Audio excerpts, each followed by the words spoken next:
ఇక మనకు నోటీసులు వచ్చుడు మనం పోవుడు ఇవన్నీ కూడా రొటీనే. పాత చింతకాయ పచ్చడి, దీన్ని పట్టించుకోవాల్సిన అవసరం కానీ దీని గురించి ఆందోళన పడాల్సిన అవసరం కానీ లేదు. పెడితే గిడితే 15 రోజులు జైల్లో పెడతాడు, పైశాచిక ఆనందం పొందుతాడు తప్ప వాడు పీకేది ఏమీ లేదు. లొట్ట పీకలేరు పీకలేరు అనే మాట పదే పదే అంటున్నావు కదా. నిన్ను పీకేస్తేనే, మీ అయ్యను పీకి పడేస్తేనే పోయి ఫామ్ హౌస్ లో కూర్చొని పండుకున్నాడు.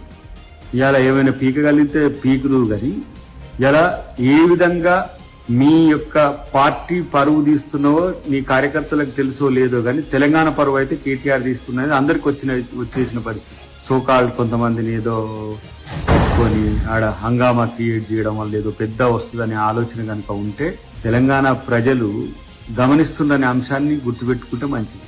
లేకపోతే సిగ్గుపోయేదాకా సిగబోగినట్టుగా నీ ఇష్టం వచ్చినట్టు నేను మాట్లాడతా అంటే నిజంగానే మిమ్మల్ని తెలంగాణ సమాజం నుంచి ప్రజలు పీకేస్తారనే విషయాన్ని గుర్తుపెట్టుకుంటే మంచిది.